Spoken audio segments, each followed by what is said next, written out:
video, I'm going to talk about my first impressions of Bangkok as a first-time visitor. Additionally, you will learn how to get around in Bangkok. If you're new here, hi, my name is Tina and I'm a full-time solo female traveler on a budget, and this is part 1 of 5 of my Bangkok travel series. I'm about to board my flight to Thailand, Bangkok, and it's the first time for me to go to Thailand, so I'm very excited for that. Didn't get a window seat, unfortunately. I flew with Thai Airways from New Delhi to Bangkok and I landed around 5:30 p.m. It's immediately so hot here and humid. Bangkok is supposedly the hottest city in the world.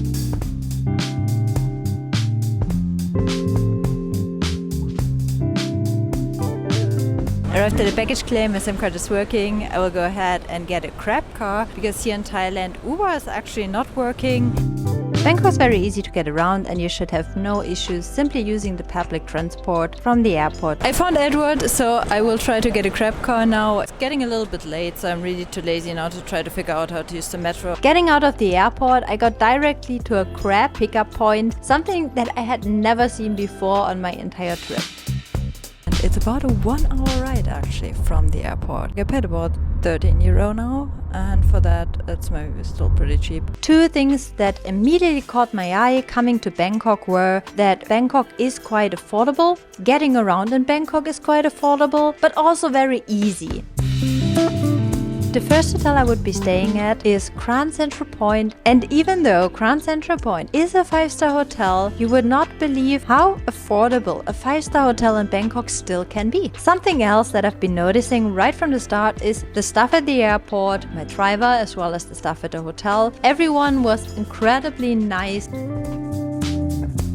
My room is on the 45th floor. Oh guys, this is my room, filming my genuine reaction. Oh yeah. I have a washing machine in my room. I'm slightly shocked. Room tour. We have a fridge and a freezer. This is my room. This is literally insane. I would never have expected this. I'm in Bangkok now, which is also literally insane. I started this trip last year in August, started in Japan, went one time around the world. I'm back in Asia now. This is insane. Can you see this view? Holy shit. Ah. Maybe you should turn off the light. Also, can we just appreciate this wall painting here for a moment?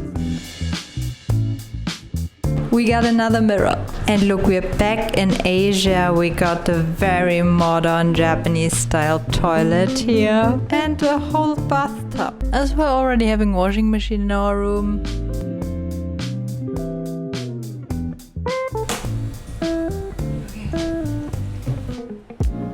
Good morning everyone, it's the next day and now I can show you the room in daylight.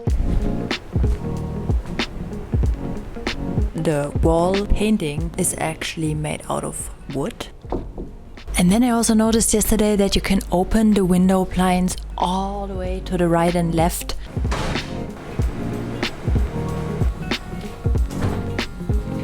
You also get complimentary snacks and complimentary drinks.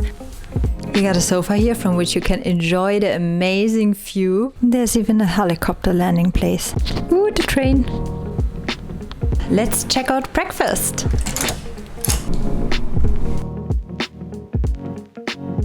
This feels so unreal. The amount of food you can choose from is actually insane. They have an Asian side and a European side, and because the lady at the reception was seating me here, I started today the Asian side. Got a bunch of stuff that I think look good, yeah.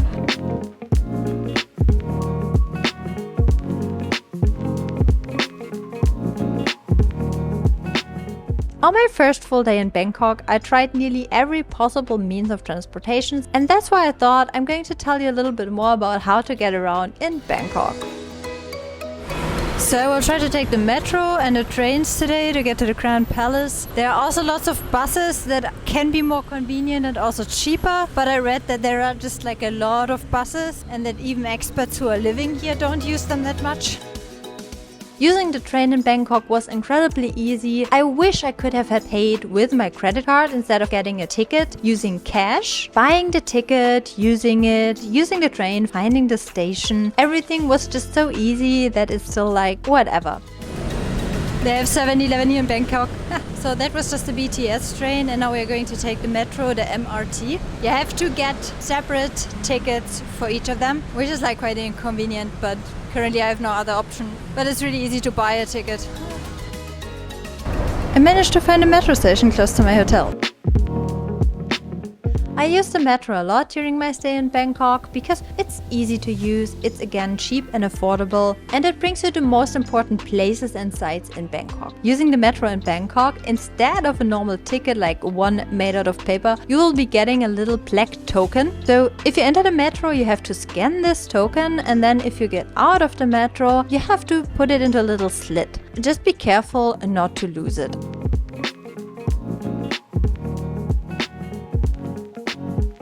I just took a grab bike here to Khao San Road. This is a famous backpackers hub. From my time in Bali last year, I was already used to ordering cars or bikes on Grab. Usually, bikes are way cheaper, so if you don't have a lot of luggage with you, there is absolutely no harm in using them. Usually, local drivers are very careful and they drive safely.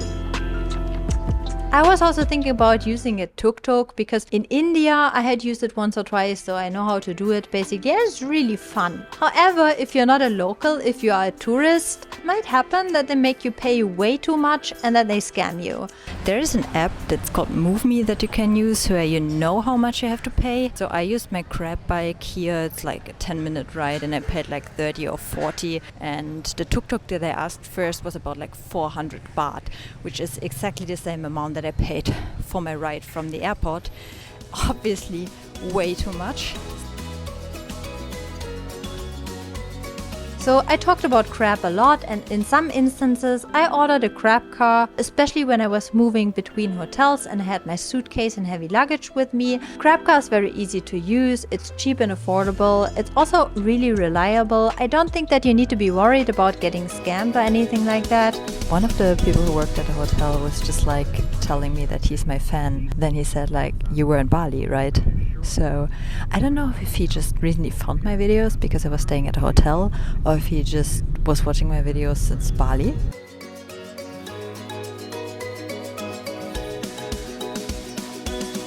Here's the pier, Taksim Pier. We're going to take a boat on Praya River. Surprise, surprise, you can also use the ferry in Bangkok. Obviously, it is not going to be your main means of transportation, but it is worth mentioning because you can get a very cheap day pass for a ferry on Chao Phraya River, and it will take you to some of the most important sites in Bangkok, which is very convenient.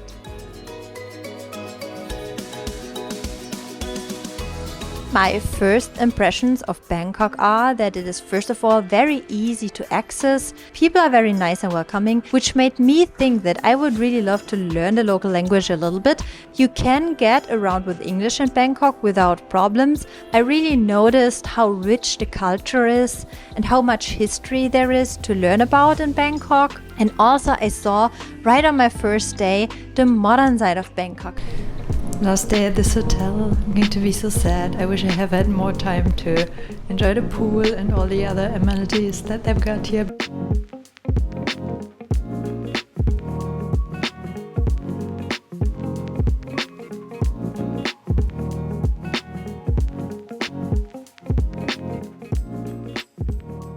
This was part 1 of 5 of my Bangkok, Thailand travel series. Again, my name is Tina and I'm making travel guides here on YouTube as well as sharing practical travel tips, especially for solo female travelers. I hope you enjoyed this video and don't forget to give it a like if you enjoyed it and also subscribe to my channel if you haven't yet, and I see you then in the next one.